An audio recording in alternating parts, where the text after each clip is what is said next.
Kamusta na mga idol? Pasensya na, ngayon lang ulit nakapag-upload. Medyo busy rin nung nakaraan eh.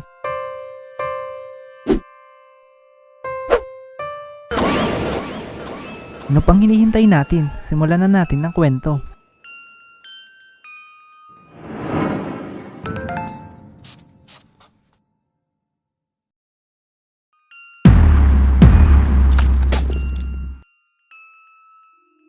Pauwi na rin ako ng araw na yon. Mag-11 na rin noon at sakay ako ng isang jeep. Ilan lang din kaming pasahero na nakasakay dito. Nakalipas lang ang ilang oras. Bumaba na rin ako sa inuupahan ko. Saka ko lang naalala na wala pala kaming pagkain sa bahay. Umuupa lang kasi ako dito. Malapit lang kasi ito sa pinapasukan kong eskwelahan. May kalayuan kasi yung bahay namin sa school na pinapasukan ko. Kaya sabi ng mama ko, Oh anak, doon ka muna sa tita Ellie mo ah. Total, lagi rin naman akong napunta doon. Ang laki rin kasi na nagagastos mo sa pamasahe pa lang. Nauubusan na tayo ng budget. okay ma. Tita ko kasi may-ari ng paupahan na inuupahan ko. Pero hindi naman ako sinisingil ni tita. Kuryente at tubig lang ang binabayaran ko dito. At balik tayo sa istorya. Pag uwi ko, wala palang pagkain sa bahay. Kaya naghanap ako kung may bukas pang tindahan malapit dito. Pero sarado na sila.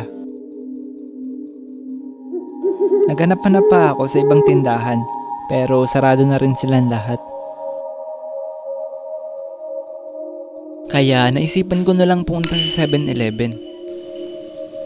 May kalapitan lang kasi sa amin ang 7-Eleven, kaya pwedeng lakarin.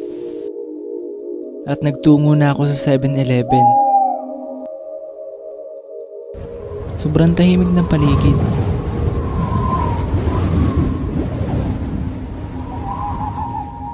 Patuloy lang ako sa paglalakad. Hanggang sa di kalayuan, may nakita akong isang lamay sa patay.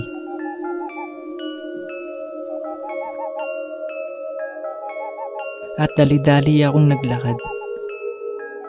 Napalingon ako nung nasa tapat na ako nito.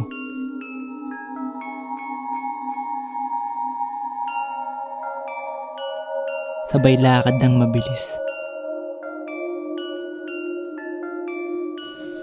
Wala naman akong naramdamang kakaiba nung oras na iyon. Ang napansin ko lang, walang tao dito. At sobrang tahimik talaga ng paligid. Wala kasing masyadong tao o sasakyan na dumadaan nung gabing iyon. Tuloy-tuloy lang akong naglakad.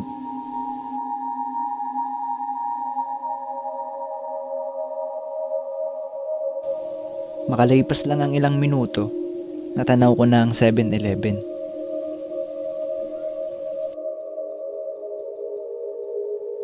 At nung malapit na ako sa 7-Eleven, napansin ko rin na wala rin masyadong tao sa paligid nito.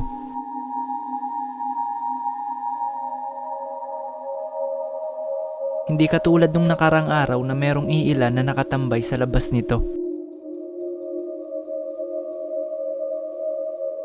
At pumasok na ako sa 7-Eleven. May ilan rin naman na bumibili dito. Pero kakaunti lamang.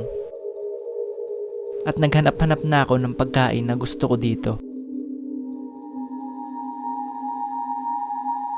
Maya-maya lang ay nakahanap na rin ako ng pagkain na gusto ko.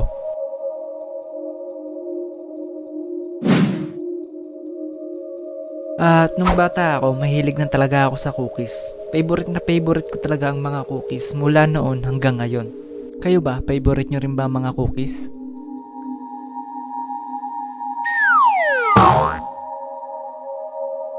Magbabayad na sana ako sa cashier nang may napansin akong batang babae sa gilid na nakatayo at walang kibo. Mismong nakatayo lang siya na hindi talaga gumagalaw. Kala ko bumibili rin siya dito sa store, kaya hindi ko masyadong pinansin. At dumiretso na ako sa cashier para magbayad.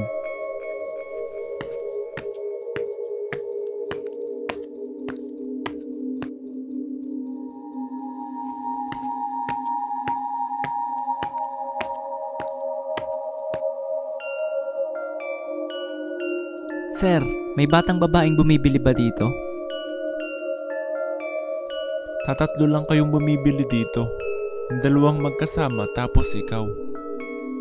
Medyo matumal nga ang benta namin ngayon eh. Kakaunti ang bumibili. Bakit sir? May napansin lang kasi akong batang babae sa may gilid kanina. Ganun ba sir? Pero wala naman akong napansing batang babaeng pumasok dito. Pera lang sa inyong tatlo. Baka namalikmata lang ako siguro. At inabot ko na itong pinamili ko sa kanya para magbayad.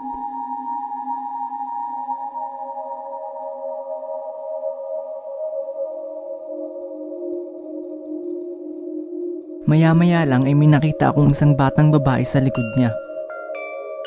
Tila ba hindi ko makita ang kanyang muka at ako'y gulat na gulat sa aking nakita. Oh, may problema ba? Parang nakakita ka ng multo ah. Hindi na ako nakapagsalita noong pagkasabi niya. Napaturo na lang ako sa likod niya. Paglingon niya, wala naman siyang nakita na kahit anong kakaiba sa likod niya. At pagkurap ko ng aking mga mata, ay bigla na lang siyang nawala na parang bula. Ano ba ang nakita mo? Isang batang babae na nakaputi sa likod mo. Baka naman namalikmata ka lang o kaya gutom lang yan. Baka nga siguro gutom lang to. Hindi ko muna masyado siyang pinansin. Kala ko dala lang ito ng gutom. Oo, namalikmata lang ako. Kaya hindi ko masyadong pinansin. Pero hindi pala dito nagtatapos. Aalis na sana ako. Kaso paglingon ko, nakita ko na naman siya. Nandun siya sa likod ng poste na nakatitig sa akin. Hindi ko na sinabi sa kasama ko dito at alam kong hindi siya maniniwala sa akin. Kaya naglakad na lang ako ng mabilis palabas ng store habang siya'y nakatitig pa rin sa akin. Sa part na to talagang kinakabahan na ako. At lumabas na nga ako sa store. Napalingon ako dito at napaisip ko ano yung nakita ko. At tumiretso na ako sa paglalakad.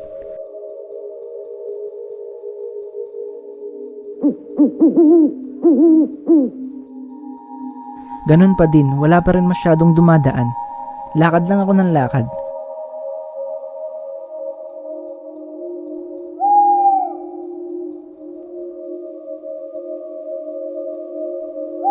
Hanggang napunta ako dun sa part na walang ilaw.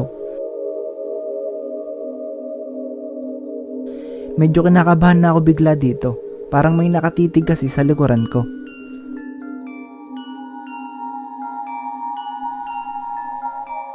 Diretso-diretso lang ako sa paglalakad.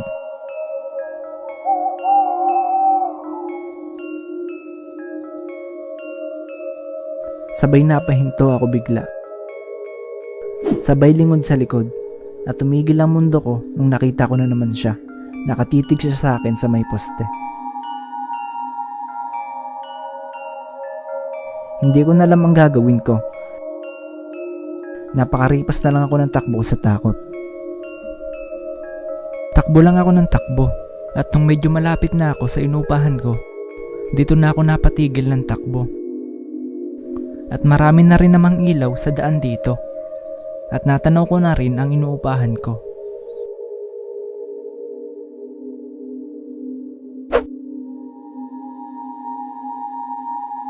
Sa wakas, nandito na rin ako. At dali-dali na akong pumasok sa tinutuluyan ko. At dumiretso na ako kagad sa kwarto ko.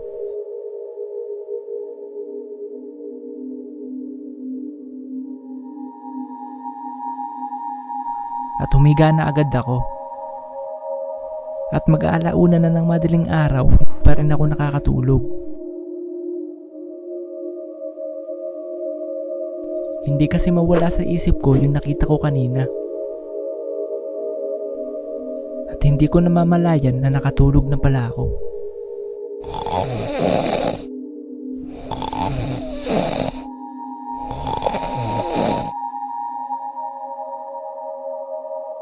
At kinabukasan nalaman ko na yung nakita ko kagabi sa daan ay yun pala ay naaksidente sa tapat ng 7-Eleven. At yun din yung batang babae na nakita ko sa 7-Eleven. At agad akong pumunta kung saan siya naaksidente. At pinagtirik ko siya ng kandila.